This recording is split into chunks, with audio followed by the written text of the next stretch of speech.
there, folks. It's been a long time. Welcome to my channel. For those of us who are new to this channel, my name is Victor, the author of Survive, the first book of the File Soldier series. And good news, the sequel is out. I mean, the second book in the series is now out. The title is Torchwood Confinement. Here it is. For those who have read the first book, you might have realized that the narrative is in first person, and the protagonist is John Taylor. So John Taylor meets a lady called Kate Collins in the final bits of Survive, the first book, that is in France. And at that particular time, John Taylor is in company with Maxwell. Maxwell is a dog, a Cocker Spaniel variety of dog,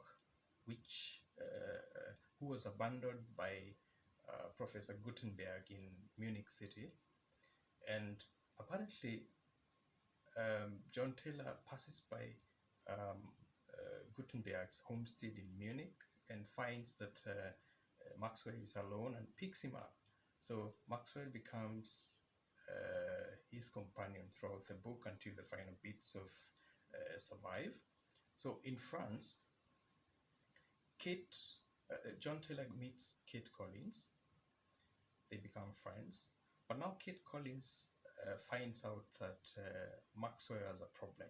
So he advises John Taylor that they go see a veterinary doctor within the city of France.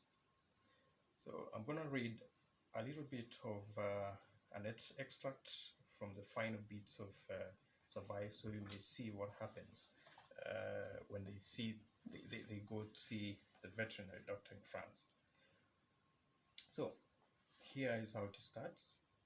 Maxwell was diagnosed with sick sinus syndrome, a rare condition of abnormal heart rhythm. Blood sample analysis from the laboratory indicated digoxin toxicity.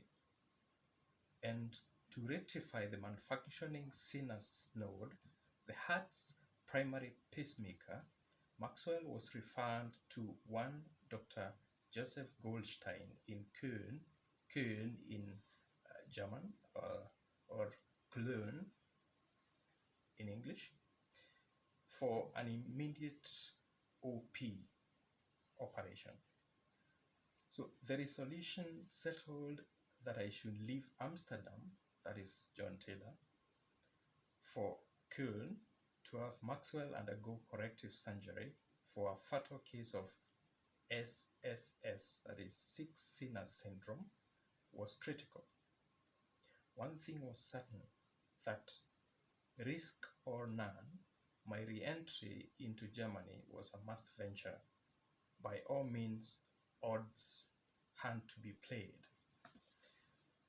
So, now here's the thing. I've talked about the first book. Obviously, for those of you who have been following this intrigue. So I'm gonna go straight to the second book. The journey to Köln gets Mr. John Taylor into a Russian Brotherhood ambush, forcing him and one Mr. Dixon Chambers, his acquaintance, to fight back and flee in a stolen helicopter. So what was once the stuff of substandard tabloids is now to be taken seriously by NATO and the Eurocorps. But in Kunduz, in the meantime, two Shrine Tango militants, that is Mr. Jerry Sparta and Jake Daniels, representing a new generation of extremists, are dispatched in a helicopter to Buckinghamshire County in the United Kingdom, for which now Dixon Chambers and John Taylor are headed. A hunting game now sprouts involving several forces, and the thumbnail USB drive has to be secured from John, and with a vested interest on solving the Psi file's secret chain, he has to be captured alive. But John's London acquaintances, well, men who end up being just deceptive cooks, lure him into Thames' house to steal the night blight. So this night blight is a biological weapon they promised would earn him in exchange a safe exit out of the United Kingdom. But, well, this leveling up happens, but an aircraft dogfight undertakes against the MI5 and the MI6 detectives during the chase in what Thames House referred to as the lap of the gods.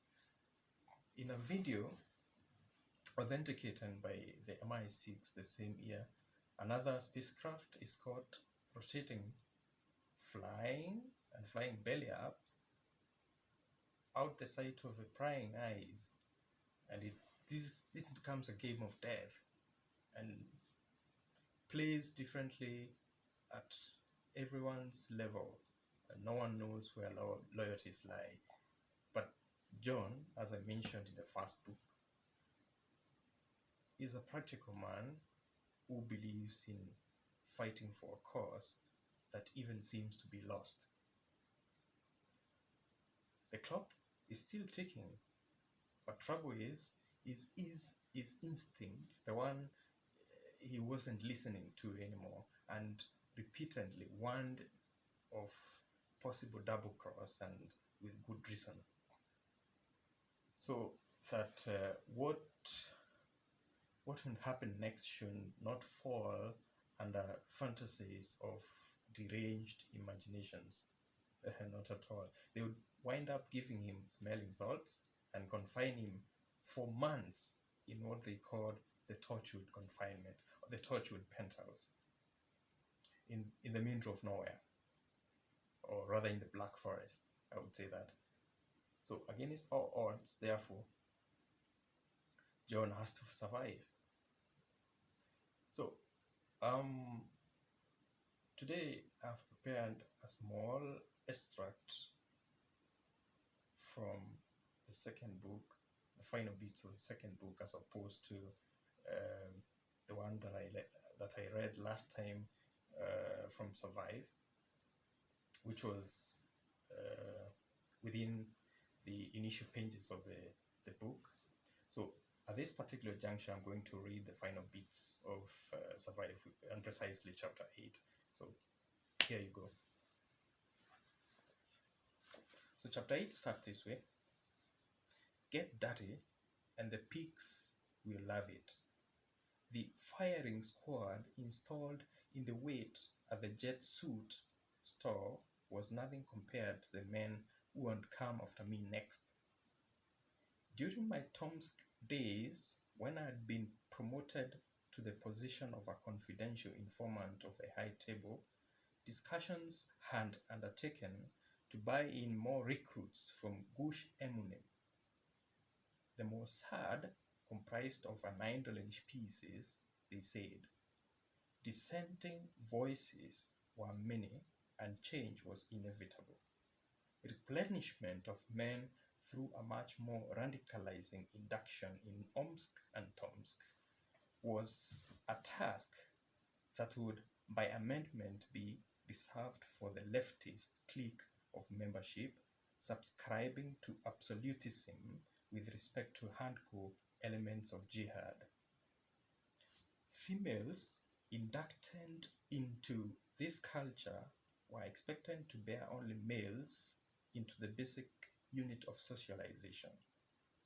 Those secretly sired females would then survive by a trade of mutual interest with an outsider, or by force be forced to work on being disguised females of a male gender and character until they are discovered and tossed into a pool of Brazilian piranhas. But no matter. As it was, just before the fall of a man I could judge was a thief of a similar commodity as mine, the engines to my jet suit stalled. Fuel was out. The central station was the farthest the suit had propelled me. Exhaust fumes had left traces of soot at the rear of my trousers. I walked out the exit to the post office and withdrew up along Dunstable Road. Then I received a call from Nelson Frost. We got you back, John, he said. Impressive disposition. But even ambitious Harvard alus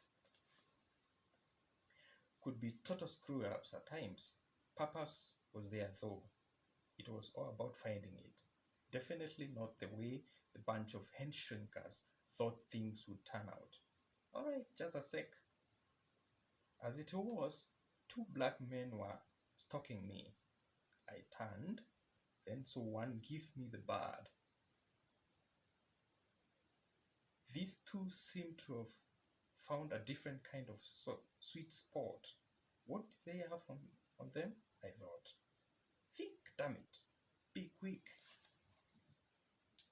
First supposition was they had made me, and to change tact. The frightening vindictiveness in the moves they executed in pursuance would only have been imparted under the tutelage of the STM and the Russian Brotherhood. It felt languid, without the force of reality. These two devils had blow torches on their backs, so that imaginations of such flaming torches reminded me of the raging fire in the ill-fated Tui flight back in 1999. You never really get the smell of burning flesh out of your nose entirely, no matter how long you lived, I thought. By the by, I stopped and stepped aside. A man and woman were approaching.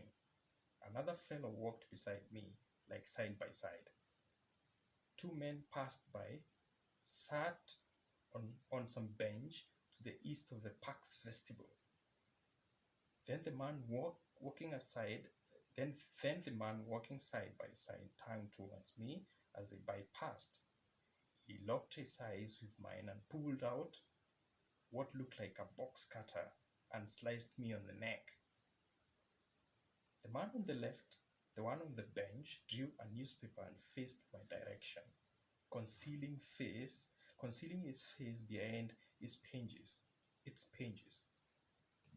The one on the right applied sunglasses and switched his left leg right over his right, so his eyes hung to the earth.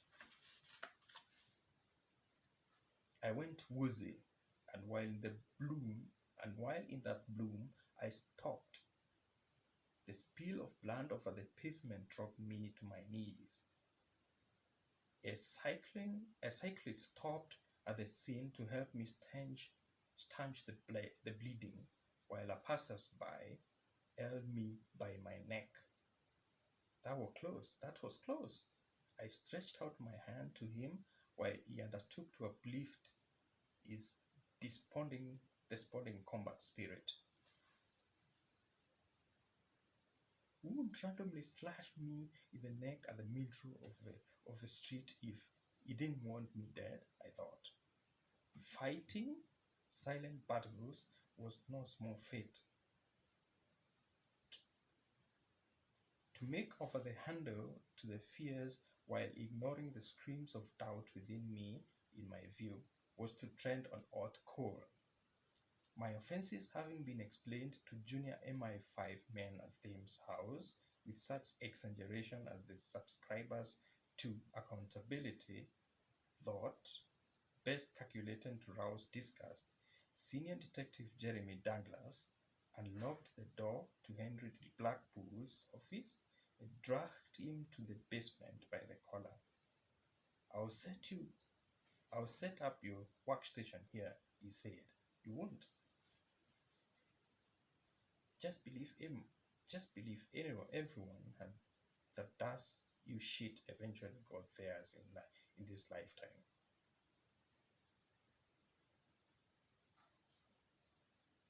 There are it men in town, Henry, he said. The end shrinkers, those sons of bitches are in town. No freaking way. According to the Lay Journal, just the previous day, on Valentine's Day, while several people were celebrating their holiday with a night out, 3 men had exited the Beach Hill Post Office located on 293 Dunstan Road, targeting a lady whose facial image the police ran against a database and confirmed was Evie Amanda. I was lucky my attacker had missed the jugular, otherwise my death would have come too soon to be accounted within the limits of this chapter. If you are reading this, then I hope you have a better Sunday. A minute elapsed. Time ran out, wishing me no God's speed. Then I found my feet. How will I elude these men and still buy time to steal a getaway vehicle, I thought. The slice I had suffered was by luck, not deep. It had been executed, I suspect, by the feeble hands of an amateur, perhaps a graduate deployed to the final tests for an assassin's active duty.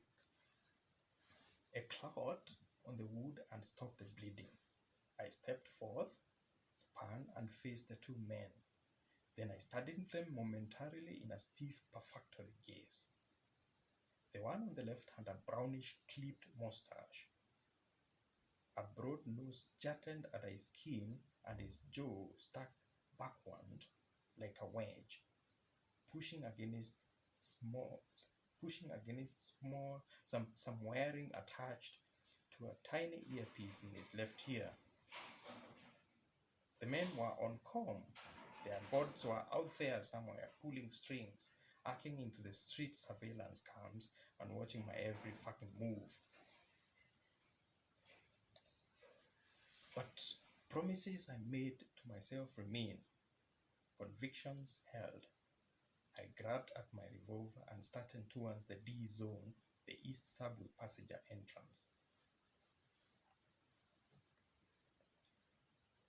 Just an hour ago, a Chinese tabloid had reported 3 pangolins stolen from a diagnostic laboratory in Hubei province by 2 men the reporter accounted had Russian passports. A second Chinese citizen investigative journalist who would follow these men and whose initial mission he'd discovered through a spoofing attack was to find an undisclosed outcast of the Russian Brotherhood and force him to surrender what they called the Voynich manuscript, and his memory erased and tongue plucked off the previous day. So, that is the final bit of the bit of the Torchwood Confinement that I wanted to read for you this particular time, so you may get a feeling of what Torchwood Confinement is all about. So, thank you for listening. Until next time, bye bye. Tschüss bis dann.